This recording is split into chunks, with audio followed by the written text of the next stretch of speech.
चाहे वो समाजवादी पार्टी हो, चाहे वो जनता दल यूनाइटेड हो, चाहे वो लोजपा हो, यहाँ तक कि जीतन राम मांझी साहब भी वोट डालने आए थे। जो राजीव प्रताप रूडी का पैनल था जिसमें सभी पार्टी के लोग हैं, उसकी जीत हुई, जिसमें आरजेडी भी था, जेडीयू भी था, कांग्रेस भी था। राज्यसभा के हो, लोकसभा में शायद ऐसा चुनाव आज के परिस्थिति में लोगों ने महसूस किया। अमित शाह जी भी आए, जेपी नड्डा साहब भी आए, सोनिया गांधी भी आई। पूरे भारतवर्ष के सभी पार्टियों के सांसदों ने मेरे 20 वर्ष के कार्यकाल को एंडोर्स किया।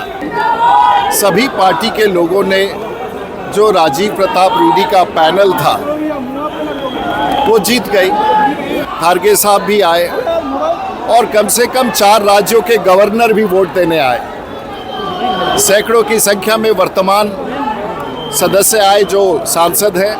कांग्रेस के भी मित्र थे, डीएमके के भी थे, टीएमसी के भी थे, समाजवादी पार्टी के भी थे, भाजपा के भी थे। बिहार के लोग हर जीत में खुशी मनाते हैं।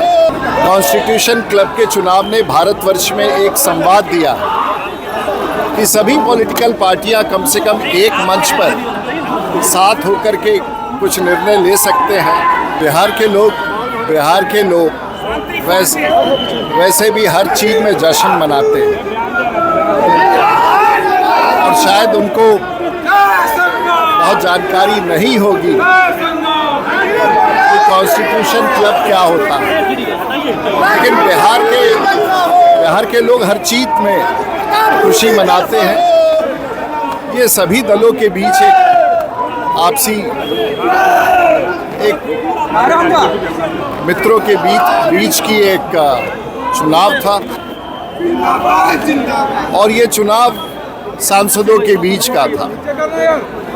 सभी दल के लोग उसमें चुनाव लड़ रहे थे। कांग्रेस के भी मित्र थे, डीएमके के भी थे, टीएमसी के भी थे, समाजवादी पार्टी के भी थे, भाजपा के भी थे और एक प्रकार से सभी पार्टी के लोगों ने जो राजीव प्रताप रूडी का पैनल था वो जीत गई और शायद ऐसा प्रतीत होता है और सभी बड़े नेताओं का इसमें भागीदारी था। और एक बहुत ही खूबसूरत वातावरण में कॉन्स्टिट्यूशन क्लब के चुनाव ने भारतवर्ष में एक संवाद दिया कि सभी पॉलिटिकल पार्टियां कम से कम एक मंच पर साथ होकर के कुछ निर्णय ले सकते हैं और ये लोकतंत्र की जीत है।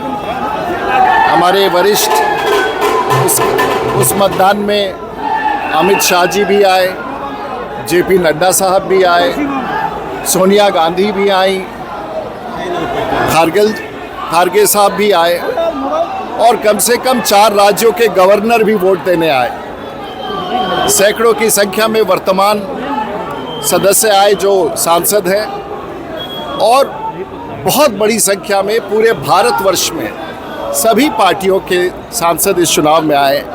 शायद ऐसा चुनाव कभी दिल्ली में देखा नहीं गया था और पूरे भारतवर्ष के सभी पार्टियों के सांसदों ने मेरे 20 वर्ष के कार्यकाल को एंडोर्स किया। और मेरे लिए सबसे बड़ी उपलब्धि है कि जो राजीव प्रताप रूडी का पैनल था जिसमें सभी पार्टी के लोग हैं, उसकी जीत हुई और हमारे 20 वर्ष के कार्य का एक बड़ा एंडोर्समेंट मिला जिसमें सभी दल, चाहे वो समाजवादी पार्टी हो, चाहे वो जनता दल यूनाइटेड हो, चाहे वो लोजपा हो, यहाँ तक कि जीतन राम मांझी साहब भी वोट डालने आए थे। बड़े बड़े लोग वोट डालने आए। तो शायद लोकतंत्र में लोजपा के लोग हो, डीएमके के लोग हो, एआईडीएम के लोग हो, ममता जी के लोग सांसद हो, टीएमसी के लोग हो, शायद पिछले 2 दशक में पूरे भारत ने इस प्रकार का चुनाव नहीं देखा था। तो शायद ये बिहार के हमारे जो साथी हैं, मेरे क्षेत्र के बिहार के और विशेष करके सांगा समाज के जो हमारे साथी हैं, उन लोगों ने स्वागत का आयोजन किया। मैं सहर्ष स्वीकार करता हूँ और हमारे लिए देश के साथ साथ बिहार की गरिमा बनी रहे। और बिहार तो अपने आप में अद्भुत प्रांत है। मैं आभार व्यक्त करना चाहूँगा बिहार के सभी सांसदों ने जो एकजुट होकर के उन्होंने हमें जिसमें आरजेडी भी था, जेडीयू भी था, कांग्रेस भी था, राज्यसभा के हों, लोकसभा में शायद ऐसा चुनाव आज के परिस्थिति में लोगों ने महसूस किया। मैं आभार व्यक्त करना चाहूँगा सभी दल के नेताओं को और ख़ास करके इस लाखों की संख्या में उमड़े भीड़ को जिसने स्वागत किया है। सांगा समाज के लोगों ने विशेष रूप से इसका आयोजन किया है, मैं उनका भी आभार हूँ। और ख़ास करके पत्रकारों को कि एक अच्छे चुनाव को पूरे भारतवर्ष में आप लोगों ने इतना प्रदर्शित किया, जो शायद एक छोटा सा कॉन्स्टिट्यूशन क्लब, एक सामान्य आदमी को पता नहीं है कि ये कॉन्स्टिट्यूशन क्लब क्या है, लेकिन पूरे भारत को आज पता है कि लोकतंत्र की एक बड़ी जीत है और लोकतंत्र में सभी दल एक साथ चल सकते हैं। यही संवाद है। एफआईआर के विरोध में आज से राहुल गांधी तेजस्वी सड़कों पर उतर रहे हैं। लालू यादव भी साथ में सासाराम से यात्रा की शुरुआत हो रही है। मेरा तो अपने मित्रों से सभी राजनीतिक पार्टियों का यही संवाद था कि अभी मतदाता जो छूटे हैं उनको गांव-गांव में घूम करके जुड़वाने का प्रयास करना चाहिए। वो प्रयास लोकतंत्र में और उनके चुनावी जीत का कारण बन सकता है। तो गांव में मतदाता ढूंढ करके एसआईआर के दौरान जुड़वाना ज़्यादा महत्वपूर्ण है, ना कि सड़क पर पदयात्रा करना।